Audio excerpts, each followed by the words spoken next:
Hola a todos, bienvenidos a una nueva sección de las pizarras, en una jornada apasionante donde está habiendo pues bastante sorpresa. Los tres de arriba no han podido ganar sus partidos, nadie ha aprovechado los tropiezos para poder ser líder. Vamos a ver también qué pasa con el Granada, y en la jornada de hoy, en esta pizarra, nos vamos a centrar en el partido del sábado entre el Levante y el Fútbol Club Barcelona. Ese resultado 3-1 sorprendente a priori, y sobre todo pues una vez que hemos visto el partido y vamos a intentar analizar ese Barcelona en su fase ofensiva, defensiva y en las transiciones, intentar sobre todo ver el por qué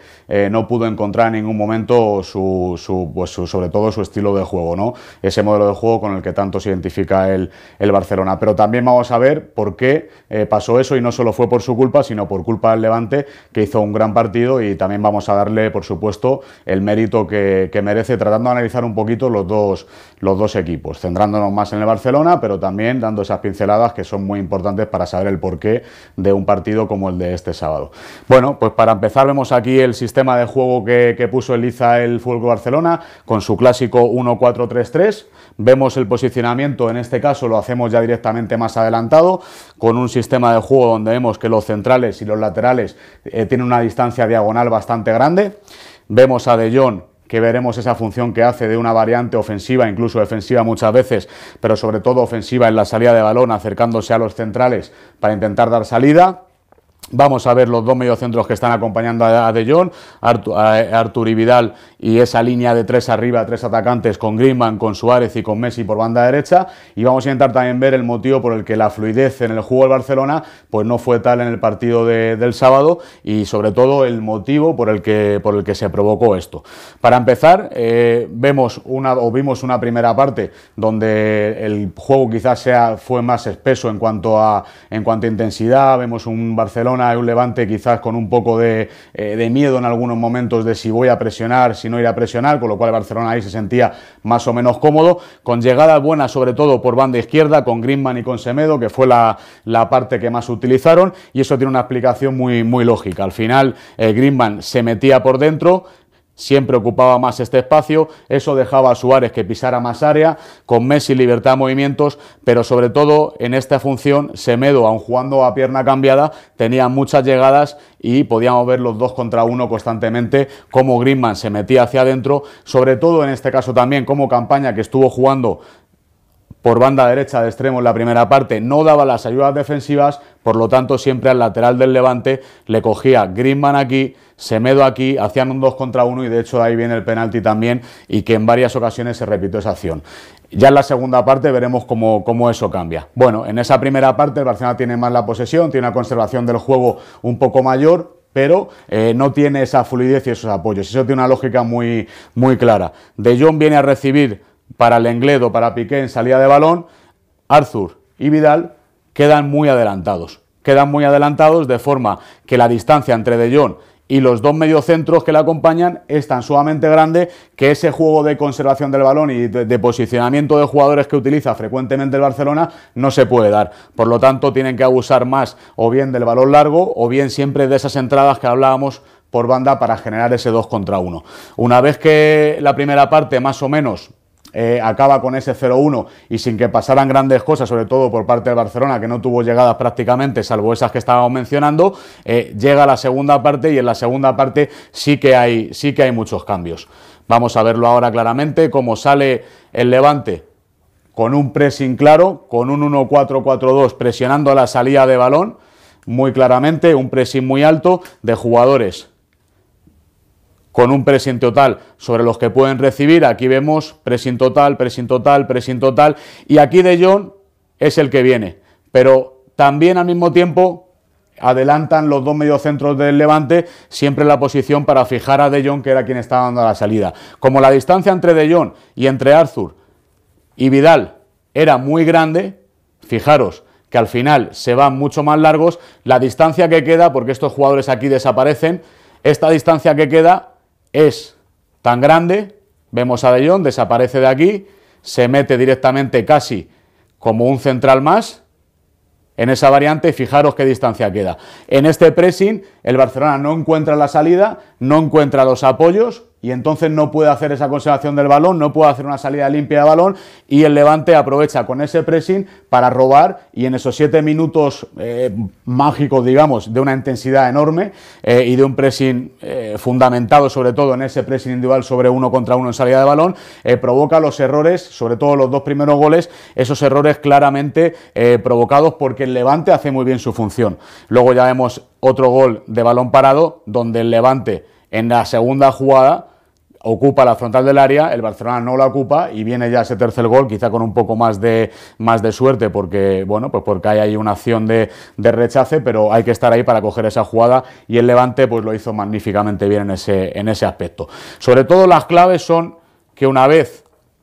que vemos esta disposición y esta distancia, el Barcelona no se siente cómodo para poder hacer su juego. También le falta un punto de intensidad y vemos un problema en la fase defensiva. Y la fase defensiva es que De Jong adelantaba ligeramente y Vidal y Arthur en esta posición se distanciaban claramente de la línea más adelantada, que es la que provoca Messi, Suárez y Griezmann. Vemos aquí los tres y en este pressing totalmente paralelos a los jugadores del Levante con salida de balón, donde vemos que además Messi se desentiende más de esta fase porque Messi en fase defensiva se mete hacia adentro. Fijaros lo que pasaba, Vidal sale hacia afuera, con lo cual esto desaparece y Vidal se viene aquí, hacen en la fase defensiva 1-4-4-2 y aquí el Levante con un pase supera sin ningún problema la línea de 3 o el 2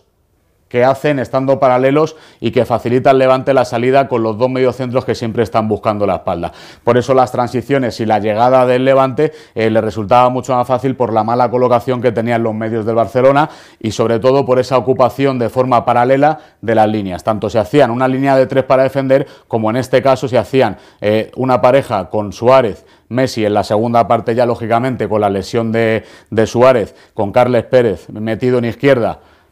y con Griezmann metido por dentro, pues al final, fijaros cómo cambian aquí los cromos, pero no cambia la disposición. Aquí ya está Griezmann,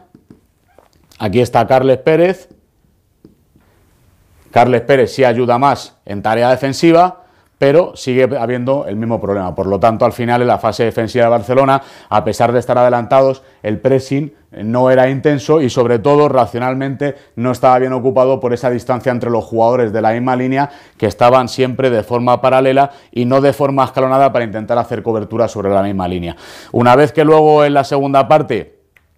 cambian las posiciones y Campaña ya se va a banda izquierda, y entonces sí que tiene menos llegada Sergi Roberto por esta zona e intentan llegar con los cambios que hacían en la primera parte. En este caso no era Griezmann, sino que era Semedo que intentaba subir con un Carles Pérez mucho más fijo. Al final la ayuda del extremo del Levante sí que ayuda constantemente al lateral y ese 2 contra 1 que se daba ya no se da. Por lo tanto hay un 2 contra 2, cierran espacios en la fase defensiva el Levante. Aquí vemos cómo cierran los espacios, hacen que el Barcelona juegue por dentro porque están Carles Pérez y luego cuando sale Ansu Fati muy abiertos, sin movilidad por dentro, esperando desde fuera. Eso facilita que el Levante pueda controlar las entradas por dentro y la peligrosidad que tiene sobre todo Messi en esas combinaciones. No se pueden dar porque hay una gran densidad defensiva entre los jugadores del Levante y entre los jugadores del Barcelona. Por lo tanto, no pueden penetrar por dentro y por fuera, al ser jugadores muy controlados. Incluso los últimos 10 minutos de partido el Levante ya mete una defensa de 5, lo que permite que los laterales vayan sobre los extremos y siempre tengan igualdad numérica. A partir de ahí veremos alguna imagen donde no se puede penetrar por la gran densidad de jugadores tanto en la fase ofensiva como en la fase defensiva. Entonces al final pues vemos un poco lo primero, los puntos importantes, una gran distancia entre jugadores a la hora del aspecto ofensivo, por lo tanto no hay posibilidad de una conservación de balón que haga daño, una falta de ritmo evidente en el Barcelona, donde no hay prácticamente cambios de ritmo y eso provoca que sean muy previsibles porque juegan a una velocidad constante y no hay cambios en esa velocidad, entonces el Levante lo maneja bien. Vemos en otra faceta del partido, el Levante cierra los espacios por dentro, cierra espacios por dentro, ofrece por fuera, el buen posicionamiento de los laterales hace que siempre lleguen sobre extremos, que no haya superioridad como si pasaba la primera parte, por lo tanto en la segunda ya no se da, y en esos 7-8 minutos de eficacia ofensiva del Levante le basta para que defendiendo bien y saliendo al contraataque el Barcelona ya no pueda ser peligroso y no pueda remontar ese resultado. A la hora de defender en las transiciones, muy importante, y con esto vamos a terminar, la altura de los laterales, como dibujábamos al principio, provoca una distancia grande con los dos centrales. ¿Qué ocurre? Cuando defiende el Barcelona, en la transición, Semedo y Sergi Roberto a veces no llegan. Eso provoca, y se ve muy claramente en el gol de Borja Mayoral, que Borja Mayoral, por ejemplo, en esa acción, se coloca entre medias de centrales. Esto hace que ninguno de los dos vaya a marcar, recibe, se puede girar y puede acabar en gol. Falta marcaje sobre un jugador porque como no hay densidad defensiva, ellos no asumen el riesgo de una marca para no desocupar la zona. Fijaros si de aquí desaparece Sergi Roberto, si de aquí desaparece Semedo, y desaparecen porque están en altura, porque están bastante adelantados, se quedan solamente Piqué y Lenglet con Ter Stegen para que puedan contrarrestar las acciones de quien le viene, rival, en este caso Borja Mayoral, Morales, que también aparece por esta zona frecuentemente, extremos que pueden venir también, Verdi por un lado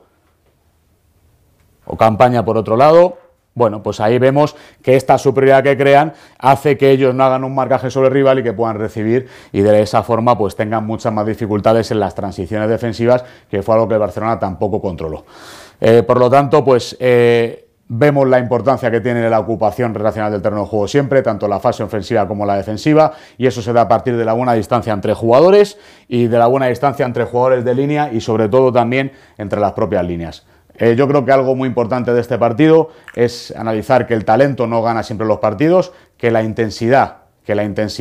es por lo que se empieza también a jugar al fútbol y a tener mucho más rendimiento, y que si a eso le sumas el talento, lógicamente tienen muchas más posibilidades de ganar, pero el querer y la actitud positiva y demostrarlo en el campo es fundamental. Espero que os haya gustado esta pizarra, nos vemos muy pronto, un placer como siempre, y lo dicho, pronto nos vemos.